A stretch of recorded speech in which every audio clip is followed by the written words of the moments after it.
halkani waa Elias Online. daawadayaal waan idin salaamayaa meel walba aad dunida ka joogtaan. barnaamijkan waxa uu ku saabsan yahay dhawaan ay ahayd markii ciidamada wadankaasi Turkiga ay galeen waqooyiga wadankaasi Syria. arrintaasina waxaa ka dambeysay reer Yurub iyo Mareykanka ayaa Turkiga ugu hanjabay in ay qabateen saari doonaan ee ku saabsan dhaqaalaha iyo hubka ay ka iibiyaan wadankaasi Turkiga. macluumaadkan ayaan idin soo gudbin doonaa. barnaamijka waxa idin socodsiinaya anigoo ah Geele, halka aad kala socotaan waa Elias Online. haddaba aan hore ugu gudgalno barnaamijkeeni. madaxweynaha wadankaasi Turkiga Recep Tayyip Erdogan ayaa reer galbeedka ku yiri naguma cabsi gelin kartaan xayiraada hubka aad ka sheekeynaysaan. qaar ka mid ah wadamada Yurub ee hubka ka iibiya Turkiga ayaa sheegay inay hakiyeen hubkii ay ka iibin jireen kadib markii ay ciidamada Turkiga gudaha u galeen waqooyiga Suuriya. Turkiga wuxuu hubka ugu badan uu dibadda ka soo iibsado ay uga imaan jireen Mareykanka iyo Yurub, balse Turkiga ayaa moodaa inuu hadda u jeestay dhinaca wadankaasi Ruushka, isaga oo horey uga soo iibsaday hubka gantaalada difaaca hawada.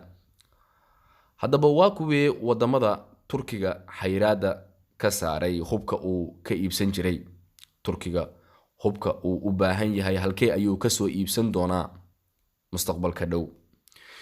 waxaa la inoogu hanjabay qabateen dhinaca dhaqaalaha iyo xayiraada hubka way qaldan yihiin kuwa u heesta in Turkiga wax looga qaadi kara hanjabaad, ayuu yiri madaxweynaha wadankaasi Turkiga Recep Tayyip Erdogan.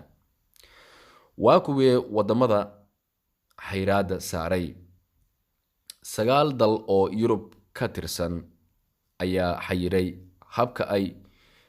hubka ay ka iibin jireen iyo habka ay u iibin jireen qaababka uu Turkiga u soo mari jiray shatiyada kala duwan iyo heshiisyadii hore ee dalkaasi Turkiga. wadamadaasi haddaba waxaa ka mid ah Jamhuuriyadda Czech Republic, Finland, France, Jarmalka, Talyaaniga, Netherland ama Holland, Spain, Sweden, Britain ama Ingiriiska oo ay Canada ku weheliso ayaa iclaamiyay in ay joojiyeen isla markaana ay hakiyeen ansixinta shatiyada Turkiga hubka looga dhoofinayay. xogayaha arrimaha dibadda ee wadankaasi Ingiriiska Dominic Raab ayaa wuxuu sheegay Britain inay sii wadayso hubkii ay ka iibin jirtay Turkiga, balse ay damaanad qaadeen in ay heshiisyo cusub oo ay ku iibsanayso hub ay u adeegsato dagaalka uu Suuriya ka wado, ayuu yiri wasiirka xogayaha arrimaha dibadda ee wadankaasi Ingiriiska.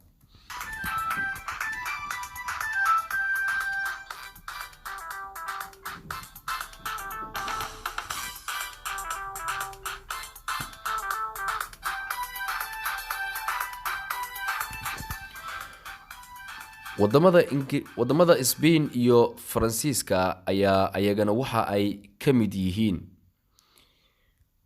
wadamada ugu badan ee hubka ka iibiya wadankaasi Turkiga.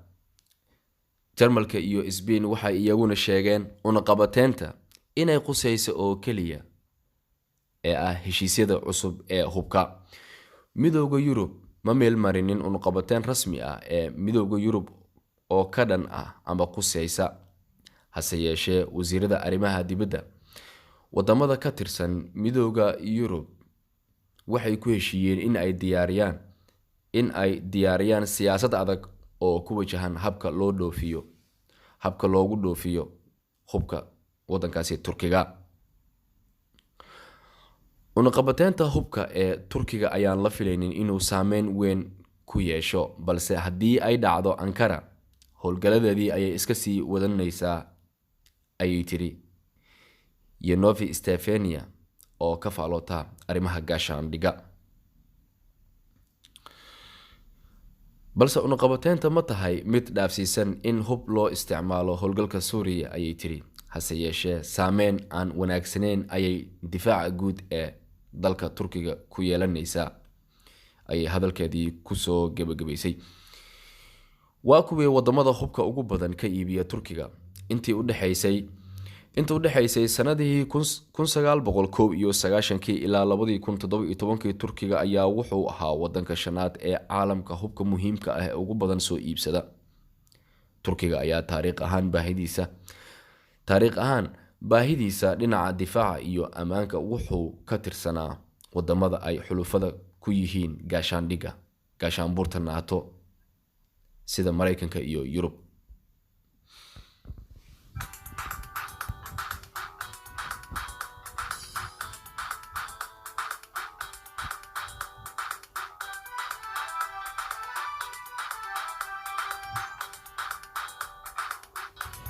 Mareykanka ayaa ah wadanka ugu badan ee hubka ka iibiya Turkiga, iyada oo hubka Turkiga uu Mareykanka ka iibsaday inta u dhexaysay 2014 ilaa 2018 uu ahaa 60%.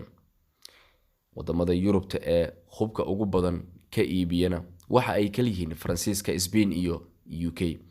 balse Turkiga dhawaan wuxuu wajigiisa u jeediyay Ruushka isaga oo ka soo iibsaday gantaalada difaaca hawada oo ay ku kacday adduun lacageed gaaraya 2.5 bilyan oo dollarka Mareykanka.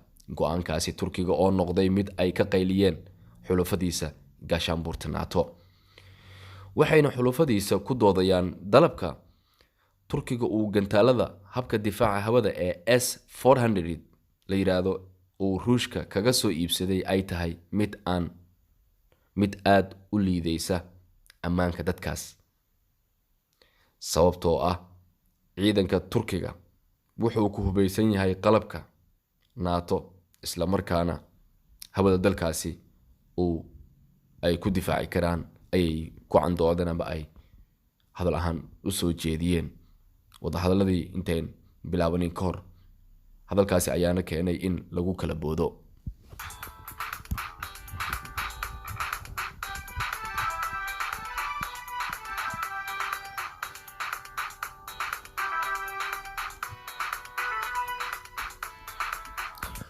Mareykanka oo talaabada uu Turkiga qaaday jawaab uga dhigaya wuxuu Turkiga ka hor istaagay inuu iibsado diyaaradda F-35 diyaaradaasi oo lagu tilmaamay inay tahay midda ugu caansan dunida.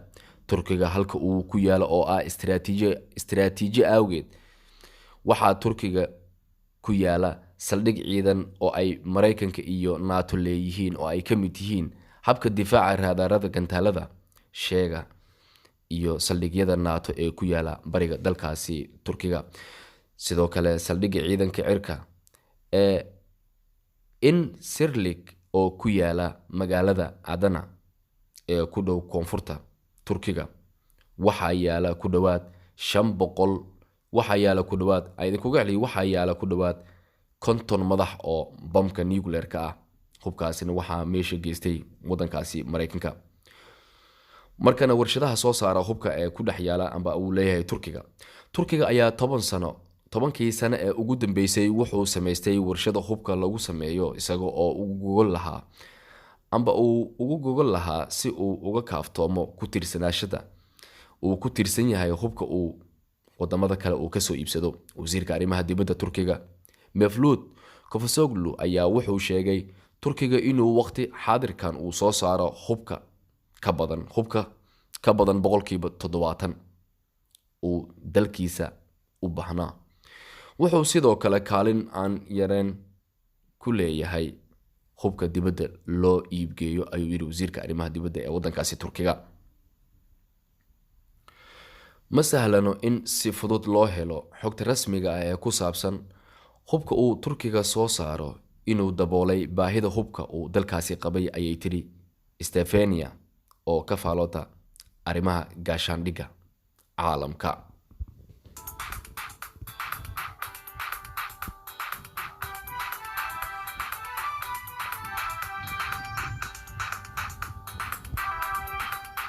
intii u dhaxaysay sanadii 2014 ilaa 2018 Turkiga uu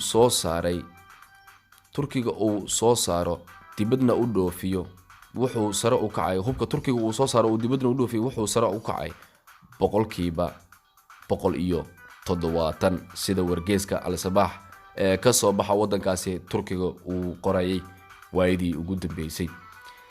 sanadkii 2018 Turkiga wuxuu noqday wadanka 14aad ee caalamka hubka ugu badan u iibgeeyo. wadamada hubka Turkiga ka iibsadan ay ka mid yihiin Sacuudi Carabiya, Imaaraadka Carabta iyo Turkmenistan iyo dalal kale. Turkiga ayaa waxa uu ku yaalaa meel istiraatiiji ah. afgambigii Turkiga ka dhacayay aawgii 2016 bishii Agoosto 16 ayaa waxa ay ku kala boodeen wadamada reer Yurub iyo Mareykanka guud ahaan siyaasadda ku aadan systemka oo qaabka uu madaxweynaha wadankaasi Turkiga Recep Tayyip Erdogan uu wax u wado. reer galbeedka ayaa waxa ay qaarkood lagu tuhunsan yahay in ay ayagu ku lug lahaayeen ama ay waxba ka ogaayeen afgambigii fashilmay ee dhicisoobay ee dalkaasi Turkiga ayaa kadib dalbaday Mareykanka ka dalbaday in uu ku soo wareejiyo Fatxullaahi Gulen wadaadka lagu magacaabo ee ku nool dalkaasi Mareykanka si uu u maxkamadeeyo. dadka qaar ayaa arintan ka faalooda arrimaha siyaasadda ee gaashaanbuurta NATO iyo Mareykanka. haddii Turkiga uuna waxa ay leeyihiin haddii Turkiga uuna ka tirsanaan lahayn ama uuna ku ooli lahayn halbowlaha qaaradda Yurub ama goobta meesha istiraatiijiga ah, reer galbeedka mar hore ayay ka taqalusi lahaayeen ama gabi ahaanba ay dhidibada u siibi lahaayeen. Turkiga waxa wadankiisa ku nool ugu yaraan 4 milyan oo qaxooti Siiriyaan ah oo Turkiga ka ilaaliya ama uu ka hortaagan yahay baddaasi.